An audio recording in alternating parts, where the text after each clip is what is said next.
Hey, everybody. Welcome back to another edition of Gruber Wired Hour. I'm Mark Beach. I'm John Dotson, and thank you for joining us again. Yes, thank you. Good to be here, right? It is. Man, we warmed up, didn't we, since the last time we talked? We've already had 2 100-degree days. That's it's right. Arizona. Here, we're in it now. Yeah, it's only, 88 today? Yeah, it's beautiful today. We're calling that a cool down. Yeah, and it's supposed to only be 80 tomorrow and Saturday, maybe? Yeah, we'll take it while we can. Yep. I got my thermostat at home set at 72.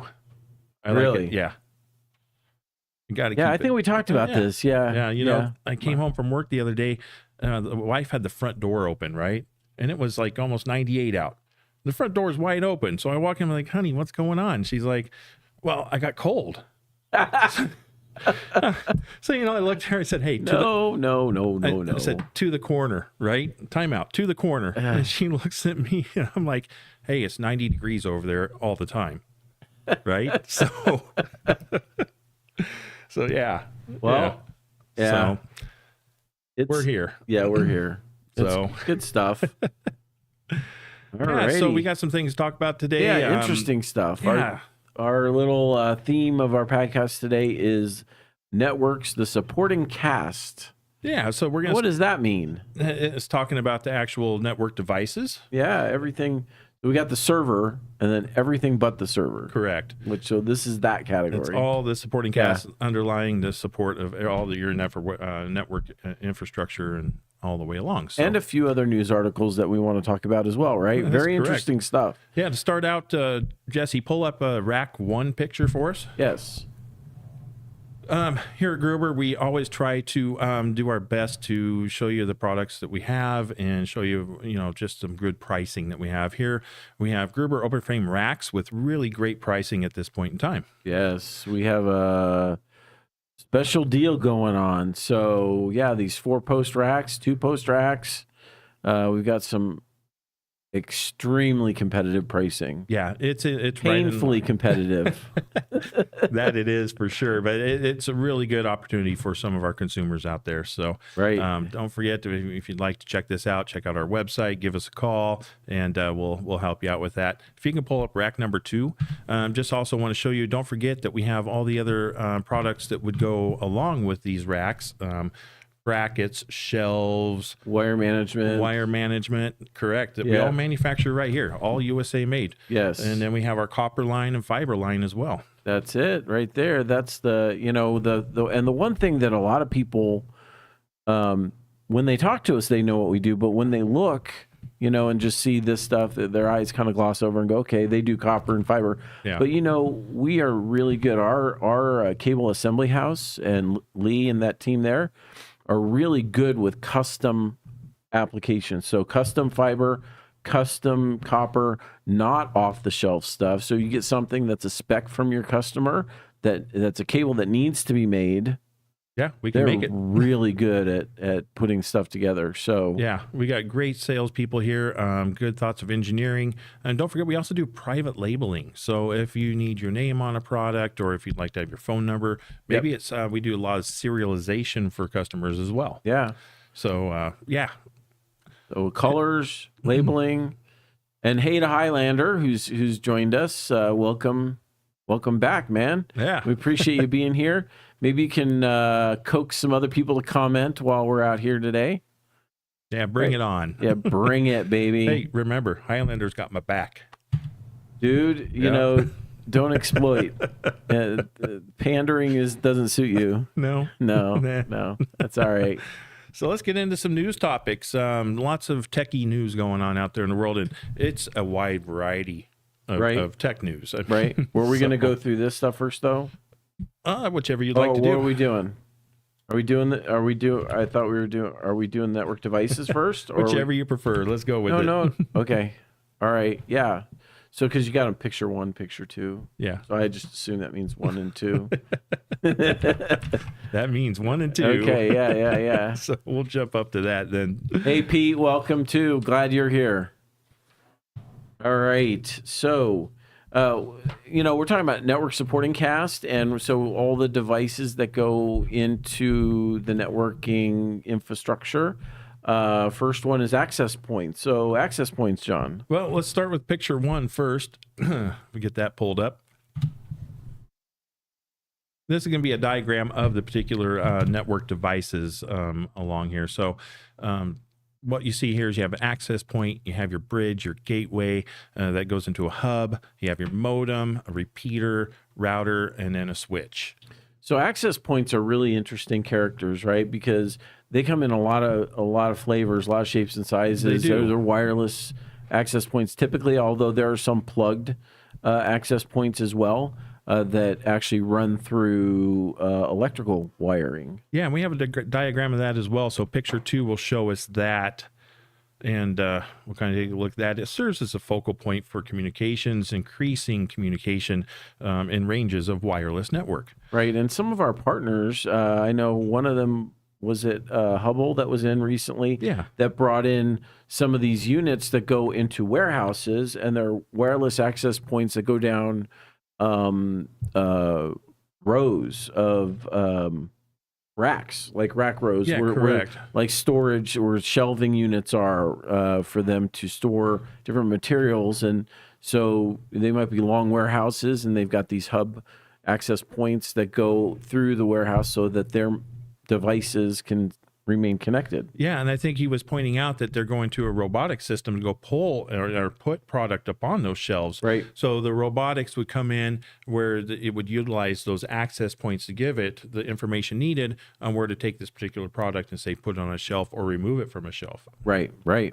So just kind of neat stuff there. This diagram just shows all the different types of access points you might have within a network. Very good. You know? Yeah, and not access point specifically, but access point adjacent are these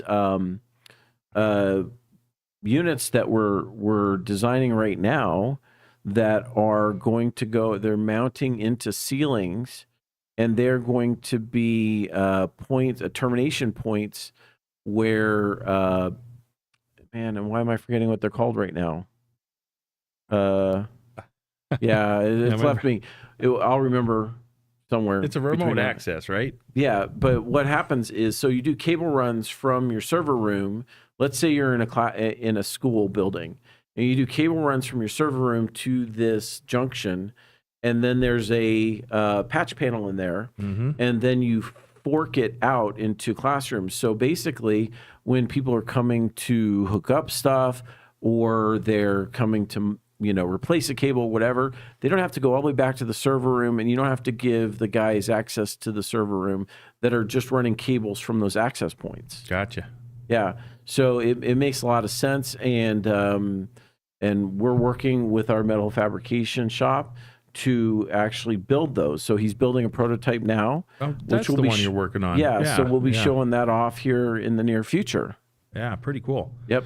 Yeah, and I could just see this expanding, especially as, we expand our infrastructure. Need for access points is going to just continuously grow. Right, right. So, and it makes a lot of sense to do them. I mean, they are the first step in a process. Yeah. They're part of the supporting cast. That they are.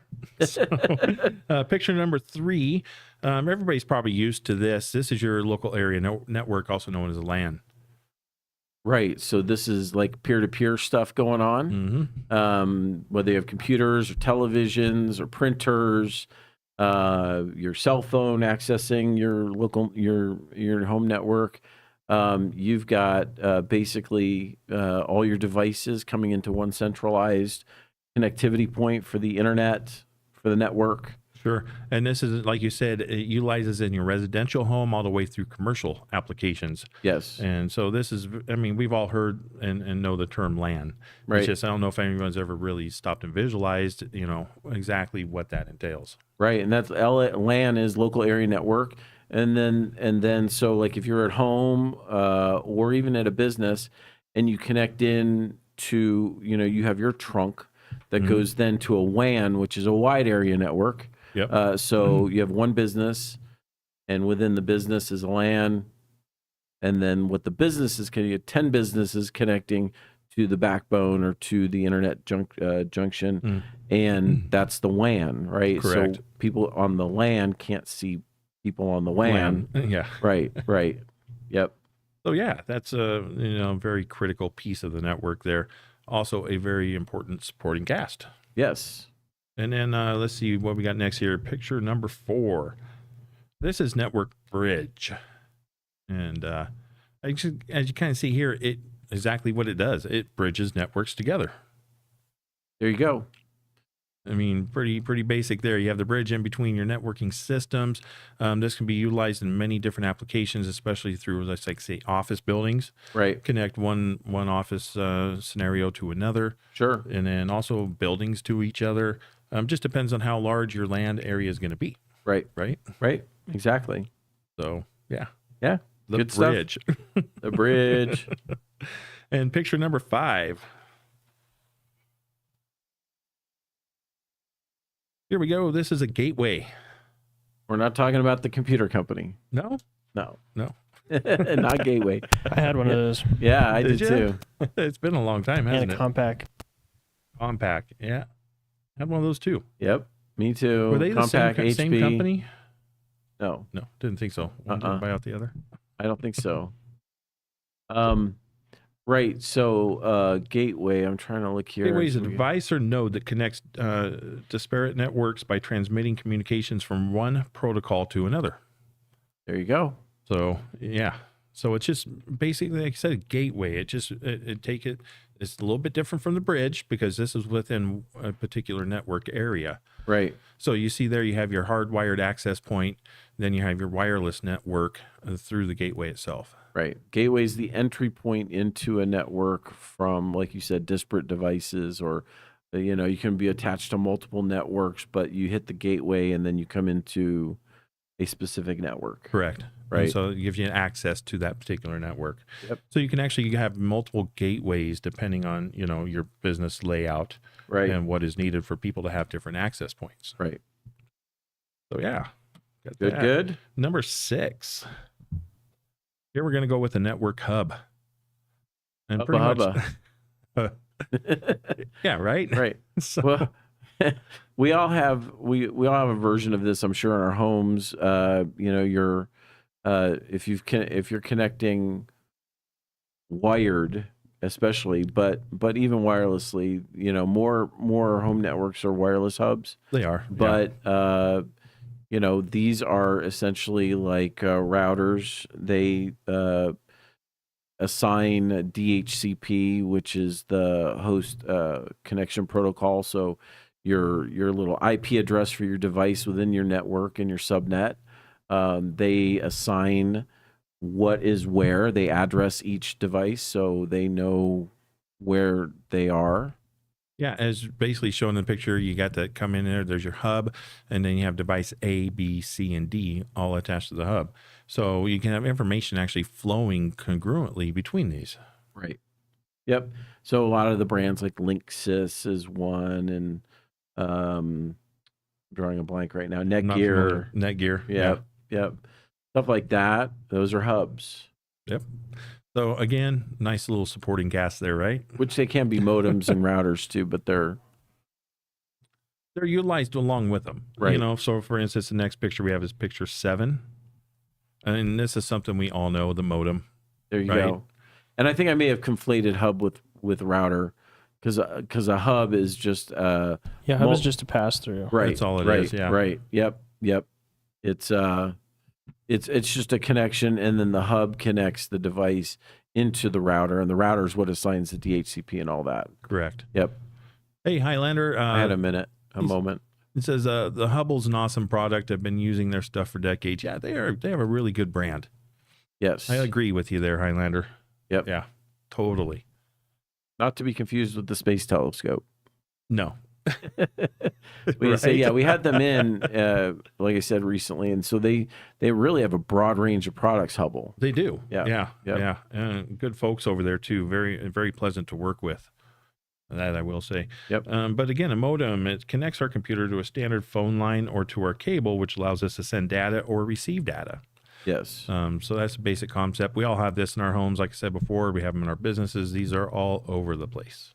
And you'll either have, a coax modem, if you have coax or something like that, you might have coax, you might have fiber. If you have a phone company type of setup, like a DSL. That's what I have at home. Right. Yeah. Then it's going to be, the copper plug coming in. It's going to use the RJ11 pairs. I'm about to move into an apartment with fiber. Oh, yeah? Can't Nice. wait. Nice. Yeah. 0 latency and 1,000 up and down. I can't wait. You're not going to know what to do with yourself.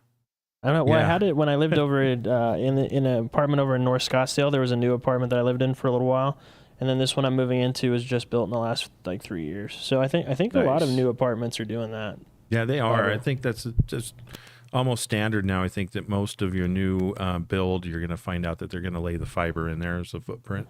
Yeah, when I moved into the house that I'm in now, Cox said, "Well, do you want a regular, cable modem, or would you like fiber?"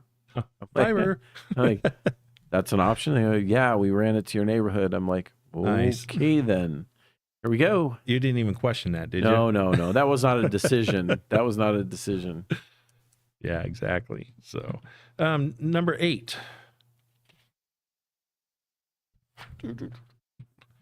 Here we have Repeater. a network repeater. We have what? A network repeater. They got you to repeat it. Yeah. I fell into that one, didn't I? What? Oh, Thanks, Mark. so bad. Dude, he brought that bad dad joke last week, so he needed a little bit of payback there. Yeah, it got me on that one. Yeah. So basically, a repeater is kind of what it sounds like. It takes a weak signal and amplifies it, right? Yes. And then repeats it. And so you get an amplified signal to help boost that signal along a period of length. Right. And, so one of the interesting things that I've run into so far in this Gruber journey has been these little modules for fiber. The SFP modules? Yes. That will transmit a signal up to 40 kilometers. Yeah. Right? Pretty cool stuff. Yeah, it's crazy stuff. Yeah. But for regular cat cable, it has a point where it reaches maximum attenuation because there's resistance over copper. So there's only so much distance that can be achieved through a run without hitting into a device to repeat that signal, whether it's a repeater, router, whatever. But it generates the new signal, basically. Yeah. And you'll find this if anyone's ever had a cable service and been on the far end of that run before it hits the repeater, Right. you'll find a weaker signal than if you're at the front of that line. Right. And so, and a lot of times, and I've run into this before, man, I calling the cable company, hey, I'm getting a really bad signal and so forth. And then come to find out my home happened to be particularly on that particular run, just about a half a mile before it hits the repeater. You were at the end of the road. End of the road. Yeah. So you'll just know, you'll just understand it once you see that and run into that issue. Right. So let's see here. Picture number 9. Number 9. Number Okay, I'm 9. gonna put this one up, and I gotta step out for just a sec. Okay. Uh-oh. Oh, Jesse has left the building. Okay, so Here we what got. is this one? This is your network router. Okay. So you got your Okay. internet coming into your modem and then into your router. I have those little Linksys guys. They're not in use anymore, but No? they're sitting in a box somewhere. So yeah, you can set up mini networks within your network. Correct. Yep. So you can keep the signal flowing and transmit the information from one router around to another, and Right. to another, and so forth.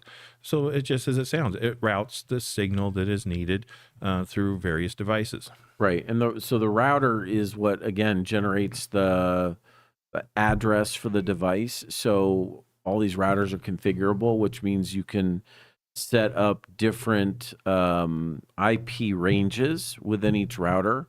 Correct. So you know that, most all the home networks are 192.168 dot whatever.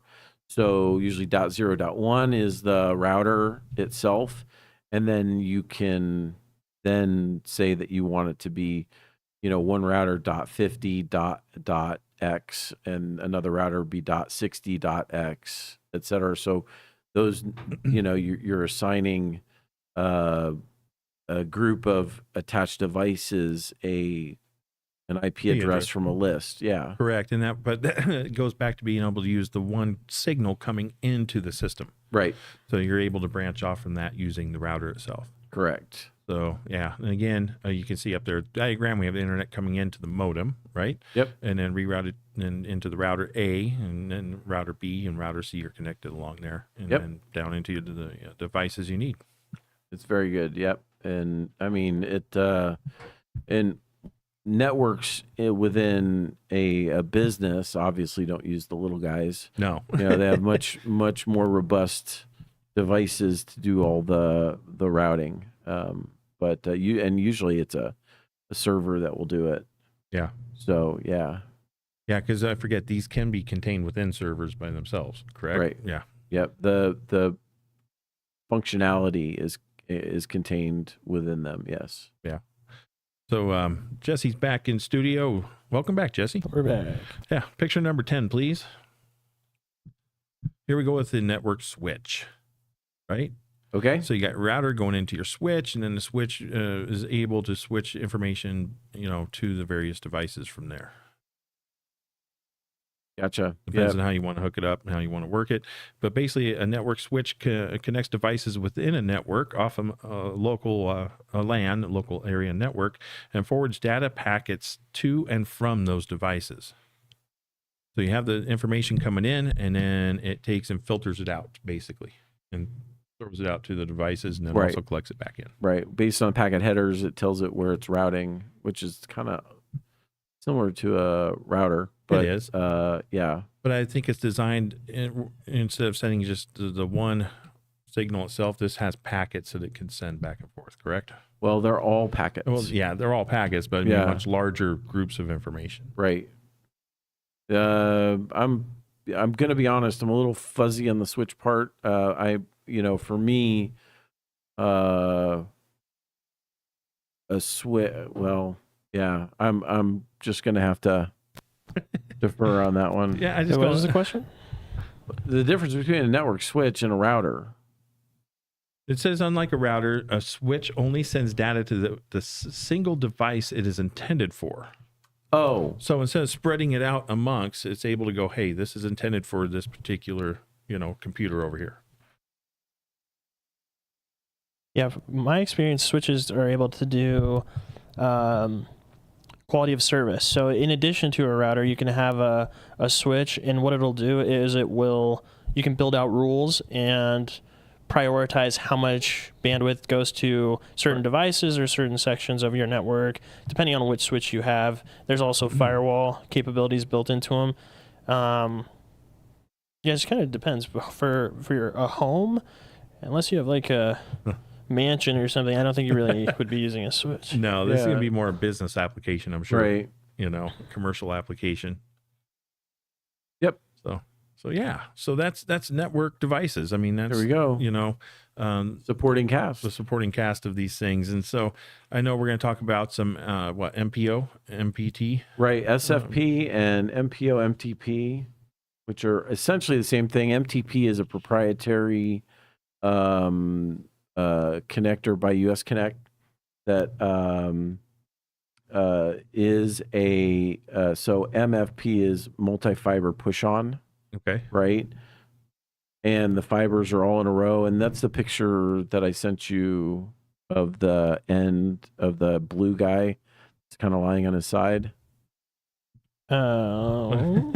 Okay, let me see here. That poor blue guy. There we go. Oh, Highlander, he says, my girlfriend is going to love this podcast. Yeah. No, the second one. So Highlander's girlfriend is trying to set up his Bat Cave from Windows 95 to Windows 10, all networked together. Oh, that's nice of her. Sweet. Very cool. So that's an MPO connector.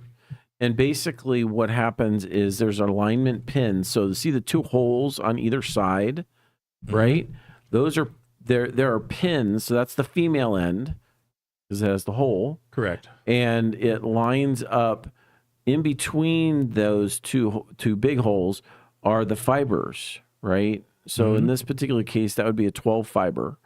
And there's 12 little fibers in a row, and the pins line it up and get the two fibers to face each other so the light transmits through them, right? Correct. They make them flush, and it lines up. And this is the direction things are going. I'm getting more and more requests for MPO fiber. MTP is the same thing, except that it's a proprietary connector by US Connect. And so it's a higher quality connection. It is like a step. The MPO or MPO is the generic. MTP is the brand and specific to a little bit of a higher quality setup. And correct. These connectors, commonly accepts 12 to 24 strands. This connector, as the name states, pushes on. It connects in a similar way as a legacy LSC style fiber connection. MPO connectors are typically used in high-speed fiber backbones for quick connectivity. Oftentimes, users confuse the difference between these two, and I could see why they do that. Right.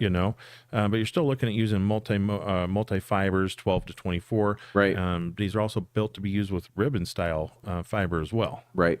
Correct. So, and you'll remember in a previous podcast we talked about the Internet of Things and the setup. It had the drawing had the little circles with the network infrastructure. Yeah. From the data center all the way out. Right. Correct. Kind of like citywide like type of setup.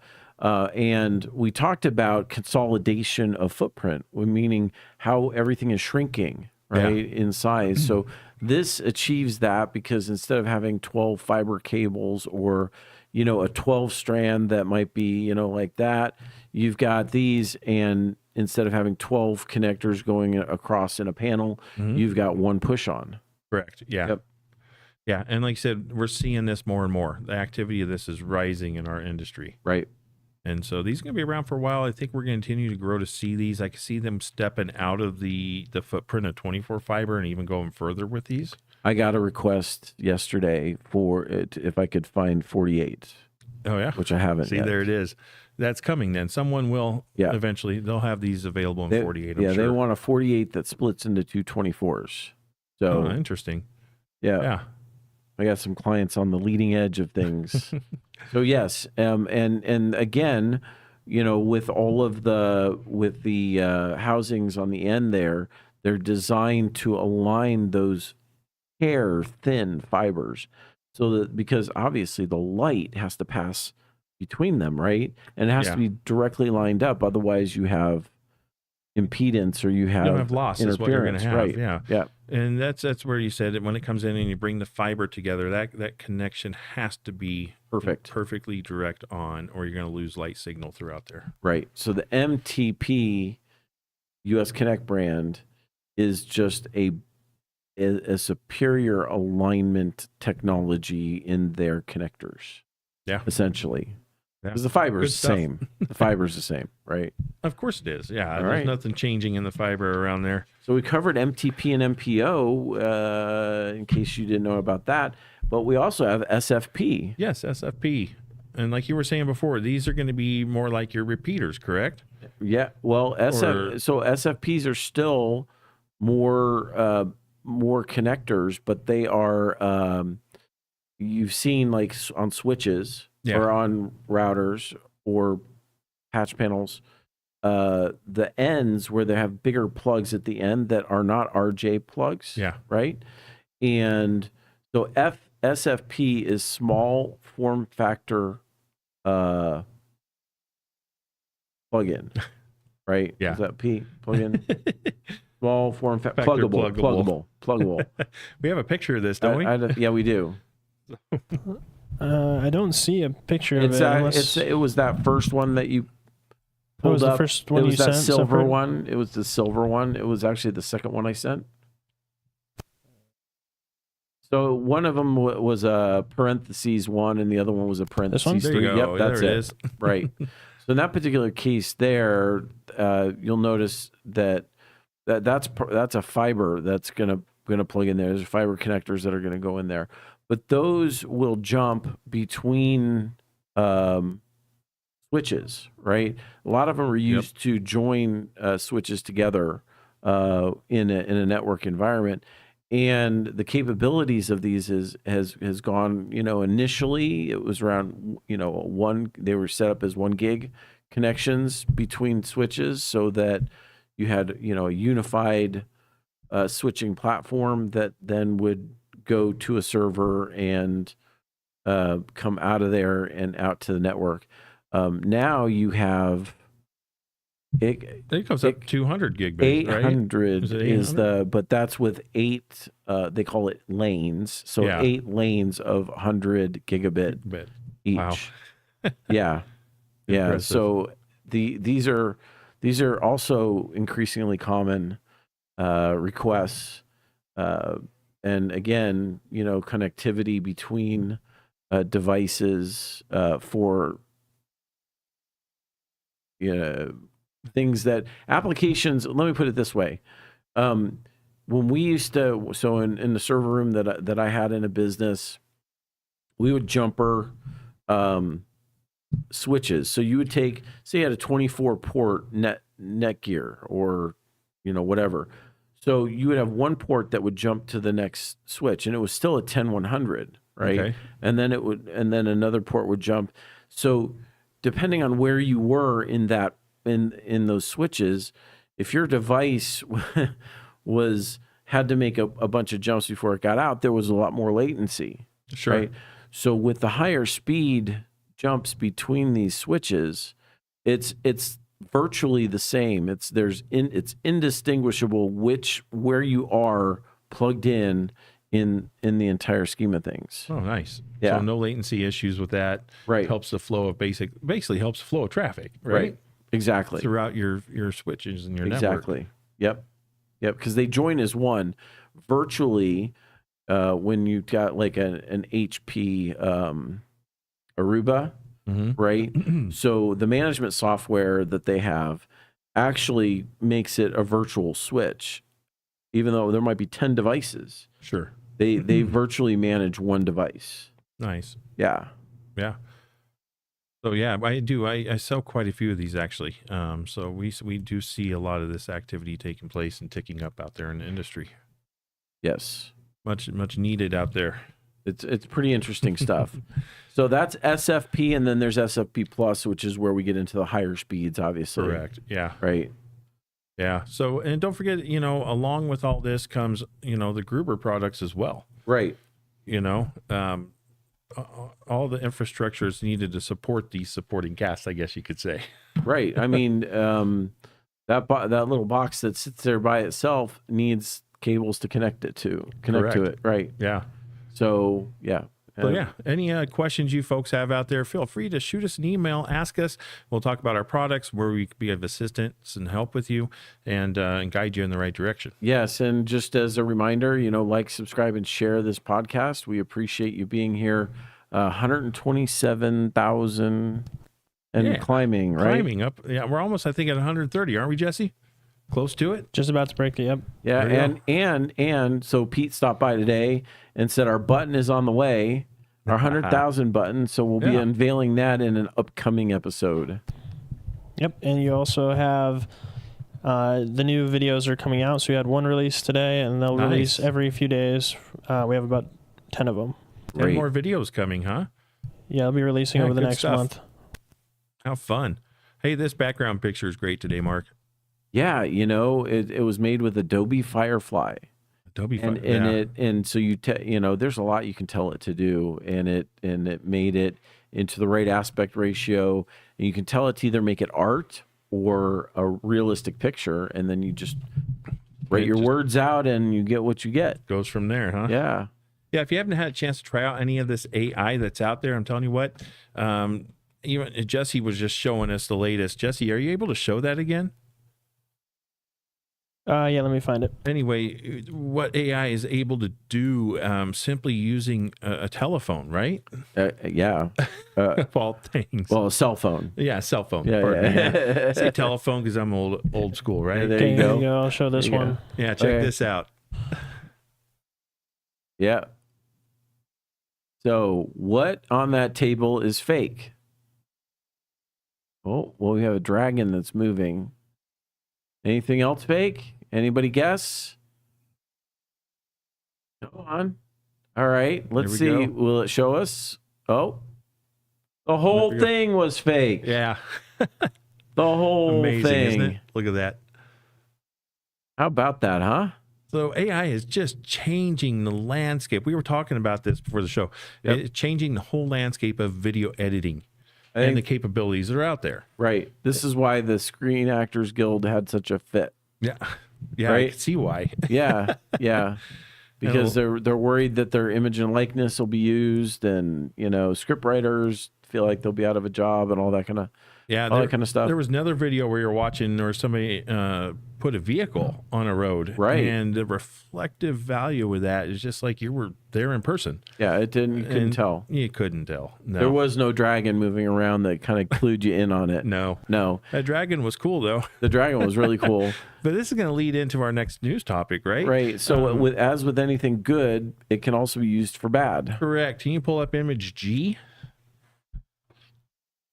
And what we're talking about is the deepfake state, correct? Deepfakes, yeah. Yeah. The deep state is a different subject. You want to talk about the deep state? No, we can't. Okay. All right. So I get you going a little bit. Yeah, you know where to go. Yeah. So here we got a deep fake. We're going to see and hear more and more of this take place. This is a story of where we had technology that was misused in the wrong direction. Right. There was somebody who's been accused of deep faking the principal's voice at a school. Yep. Into saying racial, anti-Semitic type stuff. And then another teacher sent it around, and there was the principal got suspended. Correct. Yeah. And then an investigation happened, and it was determined that was a deep fake.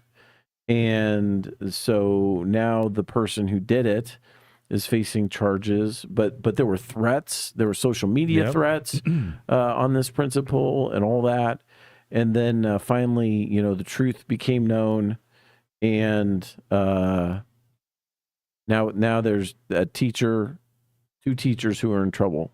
Yeah, and it's crazy because unfortunately we're gonna see more of this out there.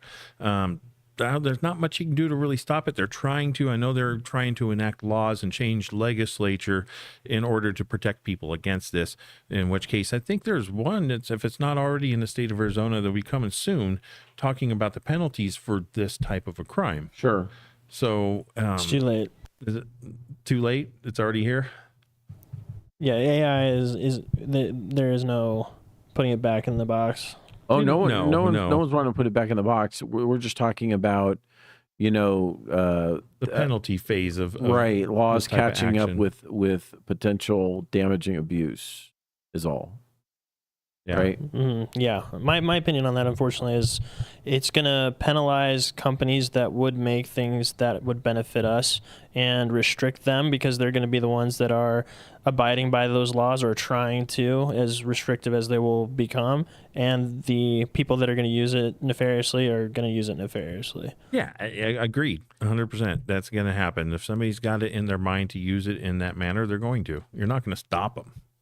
These things are just going to happen. Well, when I was growing up, my parents used to tell me, believe half of what you see and none of what you read. Yeah. And now, people are going to have to adopt the philosophy that just because you see a video of somebody saying something, it doesn't mean they really said it. Yeah. Right? Very true. We're going to see that a lot more, too, as we get closer to this election. Yeah. Oh, yeah. It's going to ramp up over the next couple months like nothing we've ever seen. Yeah, I think we're already in the middle of it, right? And so it's coming. But it's nothing, back in our day, I remember in middle school, I had a bad test, right? And teachers sent home a note, hey, have your parents sign this note. So, man, I did it. I took that paper and I put it over Mom's signature in my bedroom, and I, copied it and took it back, and it didn't work. But, that's how we did it back in the day, right? Okay. I'll take your word for it on that. Of hacking Mom's signature there. Yeah. Talk about something fun. Yeah, this is cool stuff. Can you pull up picture A? I mean, not that it's not all fun, but To boldly go where no one has gone before. Dun, dun, dun, dun, dun, dun, dun, dun. Here we go. 4G on the moon. 4G is coming to the moon. True That's or right. false? True. Yes. They are working on this right now. They're working along with SpaceX? And NASA and Nokia are collaborating to actually put a network on the southern pole of the moon, I think it is. That'd be the South Pole. Yep. South pole of the moon. Yeah. Why are they doing this, John? Inquiring minds want to know. Space exploration. Yes. Yes. They actually want to be able to get devices up there so they can have internet access on the moon to help study the moon, look for water, look for other resources, and eventually planning to expand to Mars. So it's interesting, Sure. And I don't know anything about this yet, but I am sure that what they plan on doing is sending, robotics, like you said, and this is the connectivity from the robotics to back to Earth, because it gives us a single channel point. But why 4G? You asked this question. Yeah. Why not 5G? Why not 5G? There's no real rhyme or reason. They've decided to go with 4. Maybe it's a really better platform at this point in time to work with. Well, I think, because, the principles of the 4G and 5G are that, like, 5G can handle more data, but not distance. Correct. Right? Yeah. And 4G can handle more distance. Yeah. So it could very well just be a distance thing. Yeah. So there we go. What is that noise? I don't know. Are we on the moon already? Somebody screwing in some stuff? Somebody's working over there somewhere. I got to say, the one thing I read about this that kind of just had me chuckle a bit was that, pardon me. Let's see here, was it your technical challenges? It says overcoming challenges such as space qualified equipment and extreme environmental conditions and deployment without technicians is crucial for the success of the mission. So yeah, they need these materials, but then in the next sentence down here it says Nokia Bell Laboratories is using off-the-shelf commercial components to build this equipment. Right. So I mean, they're not going to, in some instances, they're not going to know what's durable until they start doing it. Just kind of like the immersion cooling stuff where, okay, you think something's going to work, and so they, drop these cables in there, and then they find out they crumble after a few months. So they don't necessarily know. I mean, chemists should know, but you should definitely know. Well, I mean, I'm telling you, there's some. Yeah. You would think. You would think, yeah. Right. I don't know. What happens when you stick your finger here? Yeah, right? Well, we do know one thing for sure, and that is Gruber products do work in space, as we used to have our products on the space shuttle. There you go. So we know our products are space guaranteed. There. Right? Yep. The laws of physics don't apply. Right. So, the interesting thing, though, is that with them being able, because look at all the great things in 16 years, we went from a first satellite around Earth to a man on the moon in 16 years. Yeah. Right. We're going to make it to Mars and all sooner of the stuff that developed because of that. And then it just it didn't stop, but that level, that leap was gigantic compared to what's happened since. Yeah. Right. Even though the technology is catching up with that, and now you have Elon's cool little capsules, or his, that go up, and they've got the big screens, and they're instead of, and it's all touch screen controls and not all the switches and knobs and dials. So they were making big leaps and bounds, and the best thing came out of the previous, like you were just talking about those 16 years. I'm sorry, the best thing to come out was silly putty. Think about it. Oh, what? Yeah. John is special. and we recognize that. So I have one thing to insert here when you guys are ready. Sure. I don't know if I'll ever be ready. It's pretty crazy development here. A couple developments actually, but you guys will like this one. This is a video, and we might have to trim this out if it gets copyright claimed after the fact, but we're going to play it because this is really cool. This is the first surgery performed with the Apple Vision Pro virtual reality, augmented reality. I think I've seen this. Pretty good stuff.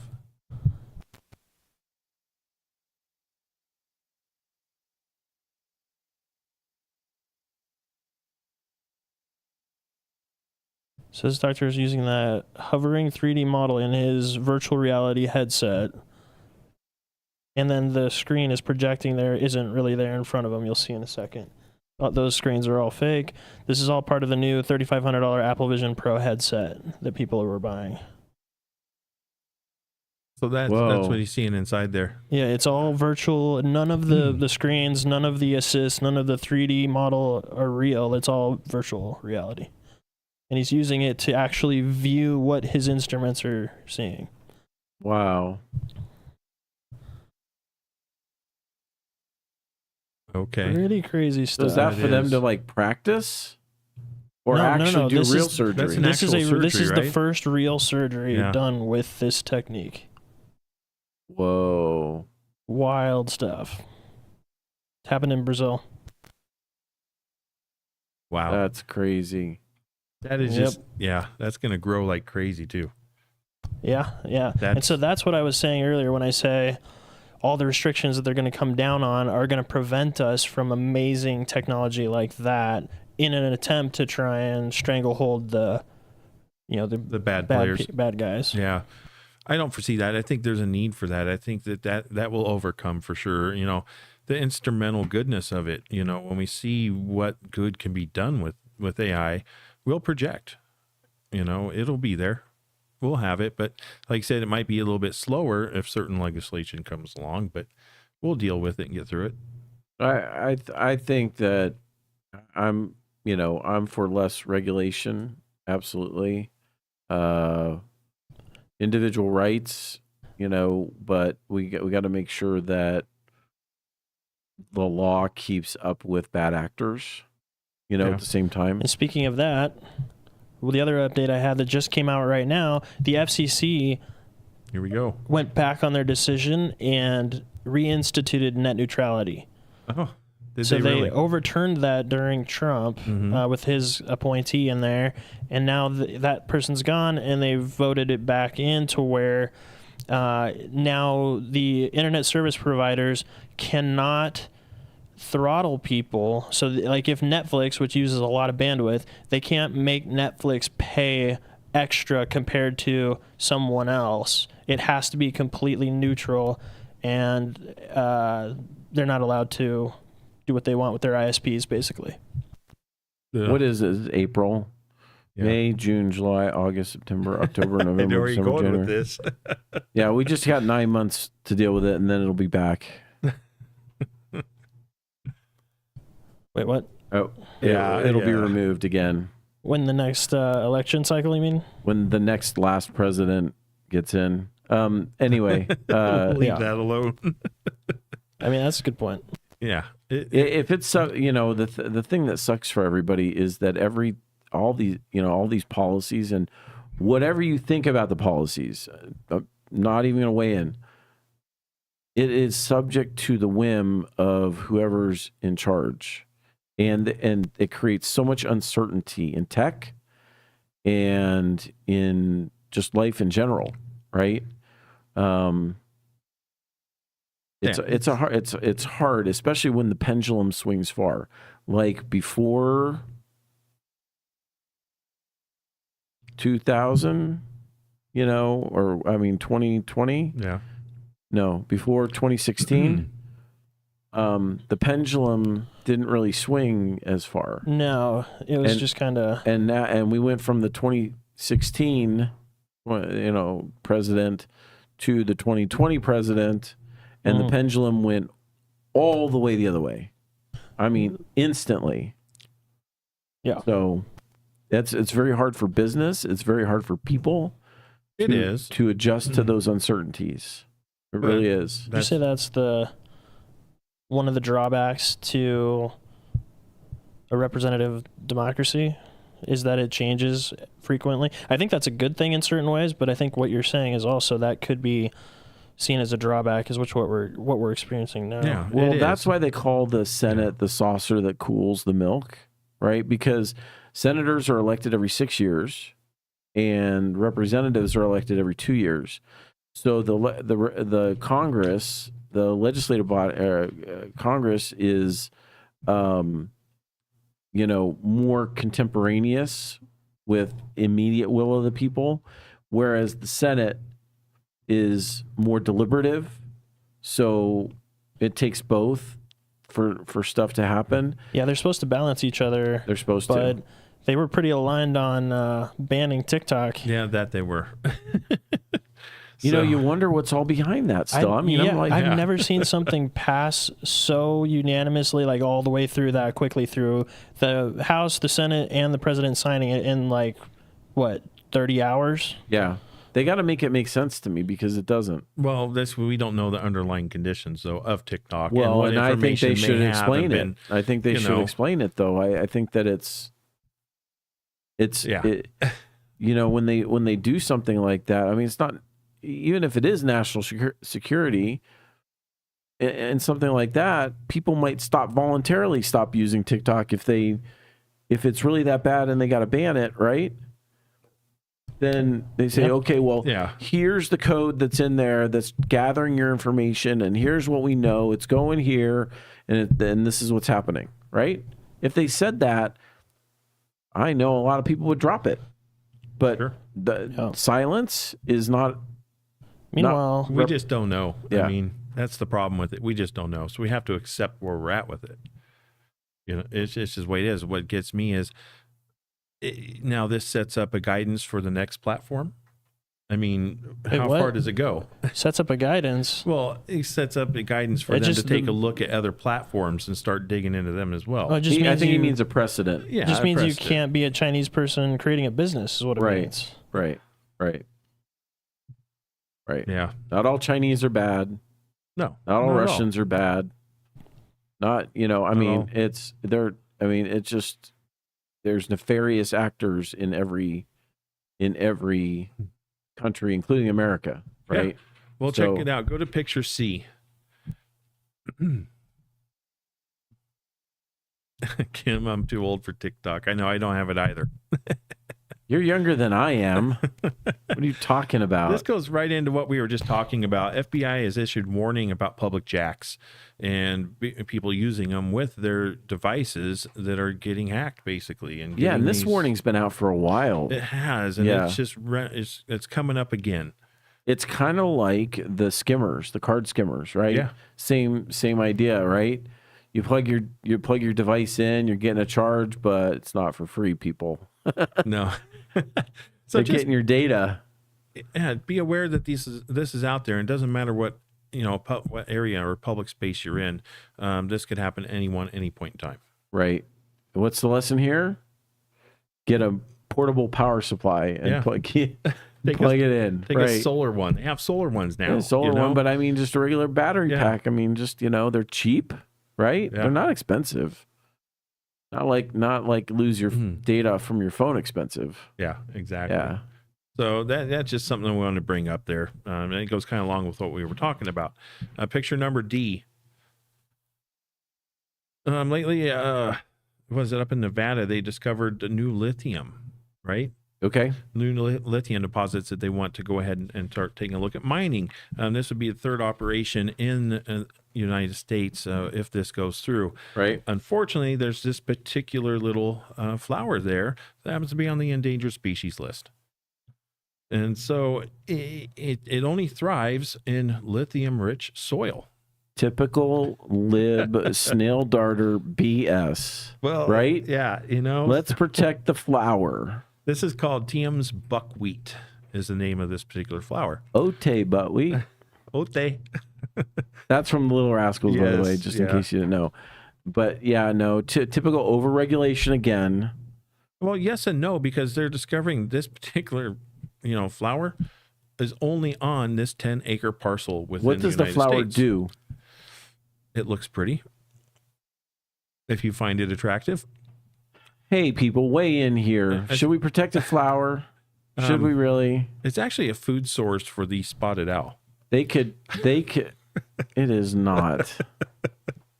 Could this flower maybe be planted somewhere else? That's what I'm thinking. Is there an area where this flower could thrive that we could maybe do a transplant? The thing in Nevada more so is that I'm sure this is a part of it, but more so they're trying to destroy.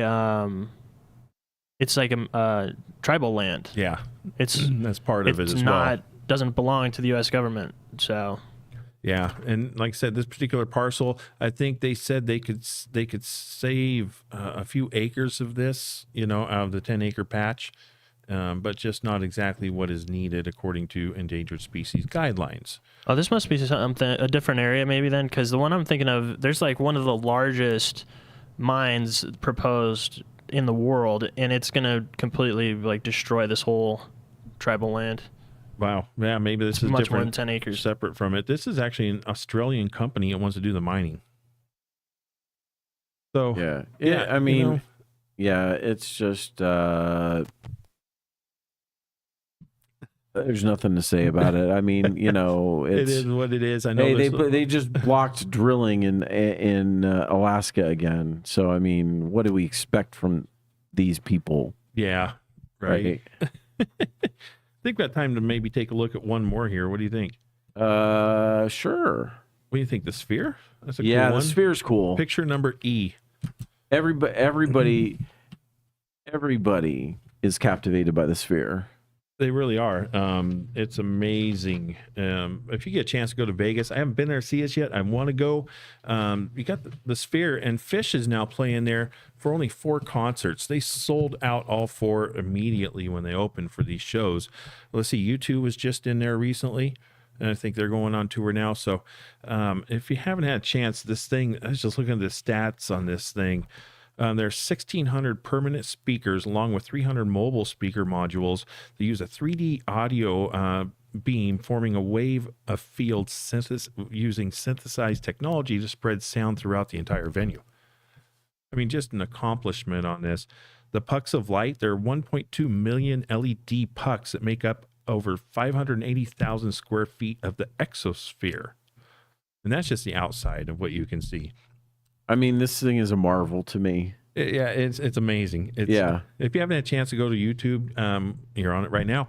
Go take a look at this. Just pull up Vegas Sphere, and you'll see all the different light shows and the things they can do with this. And it's pretty amazing. This is a technological just advancement all around. Yeah. This was brilliant. It really was. Yeah. And it could probably, I mean, Vegas was the place for it for sure. Oh, yeah. I like when they do the eyeball on there. Yeah, that's pretty cool. Yeah. Check out the eyeball. The eyeball one is neat. Jesse, what would it take for you guys? What would it take for you to get us to perform a show in the Sphere here? Move our podcast to the Sphere for a show. Think you can pull that money. off? That's all you need. People do all different kinds of shows in there. You just need like a couple $100,000. I think we'd sell out if we were in India. Yeah, we would. For sure. But if you're ever in Vegas and you're out and about in the area, just take a look at this. And I'm sure you could probably see this from any room in Vegas. So. Yeah. I did look. Some of the venue prices, they're not that bad to go catch out a show there, but it depends where you want to sit, like any other venue. Look, it's like the Grand Canyon. You have to go see it at least once in life. Yes. Right?